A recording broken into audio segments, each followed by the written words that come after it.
C'est avec beaucoup d'émotion que je démarre cette série de vidéos sur ce que j'ai pu voir et ressentir par rapport à ma rencontre avec Rabbi Israël Berodesser, que j'ai eu la chance de connaître en 1989 lors de mon premier voyage à Oman. Et j'ai toujours fait en sorte de pouvoir le voir à plusieurs reprises, chez moi, chez des amis, dans des voyages également. Et je me tenais absolument dans l'obligation de retransmettre cela après des demandes insistantes depuis une trentaine d'années, à peu près la date de sa disparition, en 1995. Donc nous allons commencer cette série de vidéos. Mais ce que je voulais dire d'abord, c'est que selon ce conseil que m'avait donné Yitzhak Besançon, quand on veut savoir où est-ce qu'on va pouvoir se diriger, eh bien, il faut savoir déjà où est-ce qu'on se trouve. Et c'est pour ça que la, la référence était de dire quand vous vous trouvez dans un métro, par exemple, à Paris, et que vous avez une grande pancarte, pour savoir où est-ce que vous pouvez vous rendre, eh bien, il faut que ce soit marqué à l'intérieur de cette pancarte, vous vous trouvez ici. Donc il faut savoir où l'on se trouve. Donc je vais brièvement dire d'où je viens, quelle est mon origine. Voilà, je suis issu d'une famille tunisienne. Nous avons fait, nous étions en Tunisie jusqu'à que j'avais l'âge de environ 7 ans, quand nous sommes montés en France. Nous n'étions pas des personnes particulièrement religieuses, mais nous avions des coutumes que nous faisions régulièrement, c'est-à-dire que on faisait le kidouche du vendredi soir, mais pas réellement davantage, le respect de la cacheroute. Et grâce à Dieu, j'ai une bonne éducation de mes parents, qu'ils reposent en paix. Et donc, je n'avais pas connu de monde religieux. Et par contre, je respectais beaucoup les religieux. C'est-à-dire, quand je les voyais, je me disais, ils sont super, on a envie de les ressembler, mais c'est un peu compliqué dans notre façon de vivre, de faire comme eux. Donc voilà, vraiment dans la plus grande simplicité. Et j'ai cherché à savoir, à un certain moment, quelle était vraiment la vie de ces personnes religieuses. Et c'était pas évident. Donc, après le mariage, on passait une vie tout à fait simple dans la tradition. Premier enfant qui est né, Yoni. Et donc, la Teshuvah a vraiment commencé à démarrer aux environs de 1988, où je m'étais aperçu que, ne connaissant pratiquement rien, il fallait que je prenne la décision d'apprendre rapidement. Et donc, et je suis rentré dans une yeshiva, à la yeshiva de Pavé, à mi-temps, parce que je ne connaissais absolument rien. Donc j'ai appris beaucoup de choses là-bas. Bon, je planais parce que les gens étaient très avancés par rapport à moi, mais j'avais pris ça sur moi pour pouvoir essayer d'évoluer. Et grâce à Dieu, l'ambiance et les gens qui s'y trouvaient m'ont permis d'évoluer dans la bonne direction. Voilà, un peu rapidement, peut-être un peu trop rapidement pour mon épouse. Donc il fallait de la patience, il fallait attendre qu'on se mette un peu au diapason. Mais les choses se sont bien faites. Et après, j'ai prié dans la synagogue du boulevard de la Villette, avec un groupe de jeunes dynamiques qui appliquaient la loi selon le Ben Ishraï. Et donc, j'ai commencé à fréquenter cette synagogue. Et dans cette synagogue, une personne venant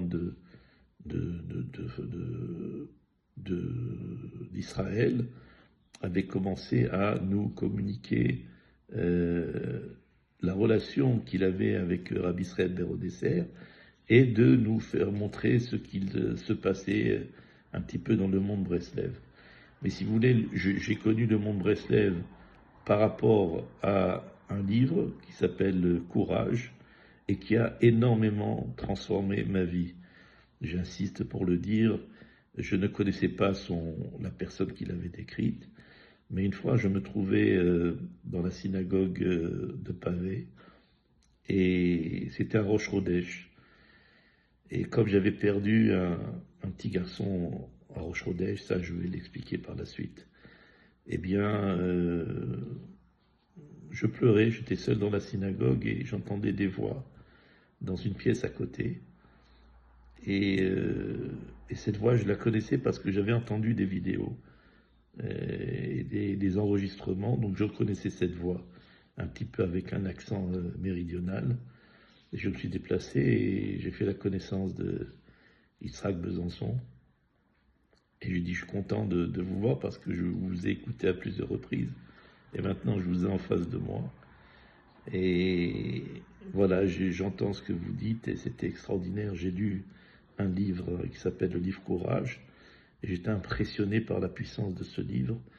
Il avait vraiment une réaction sur ma personne et il m'a fait entre guillemets bouger. Il m'a fait vraiment bouger de mon état endormi. Et j'étais très très impressionné par l'écriture de ce livre. Je lui ai dit comment vous avez pu réaliser une œuvre aussi merveilleuse. Alors il m'a dit, bien je l'écris à un moment de ma vie où j'ai énormément souffert. Et donc par cela j'ai eu des forces particulières. Et en échangeant, il m'a dit, mais vous aussi vous devriez également diffuser. Je lui ai dit, mais je ne suis pas du tout dans le milieu, ou je ne sais pas. Il m'a dit, non, non, non, vous pouvez, je l'entends, en vous parlant, vous avez une capacité de pouvoir transmettre. Alors bon, ça s'est resté un petit peu dans ma mémoire, et j'ai évolué pour dans tout ce qui concerne les enseignements de Rabbi Nachman. Et en 1989, il a été décidé le premier voyage à Ouman.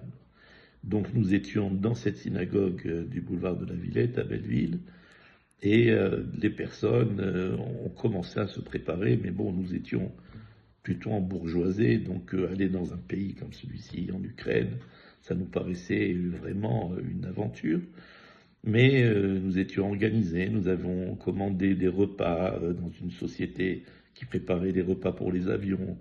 On était bien arrangés sur nous-mêmes et on voyageait. C'était un voyage vraiment pour nous tout à fait inattendu.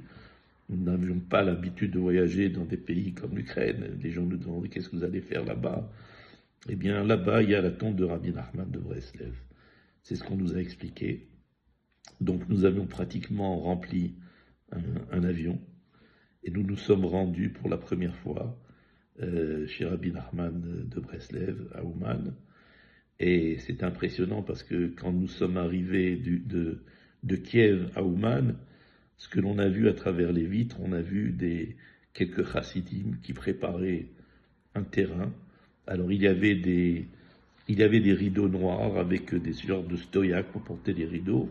Derrière les rideaux, il y avait des grandes poubelles et des personnes qui commençaient à creuser des trous pour mettre des poubelles dans les trous. Alors moi, j'ai posé une question tout à fait simplement. Je dis, mais qu'est-ce que ça représente? Alors quelqu'un m'a dit, ah, tu n'as pas compris? Ce sont les toilettes.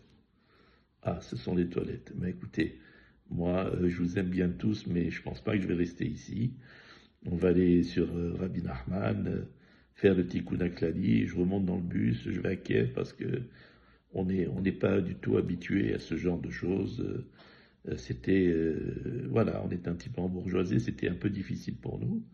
Alors des gens râlaient dans le bus, mais non, qu'est-ce que tu racontes, tout ce qu'on a fait, ce voyage, il faut rester ici.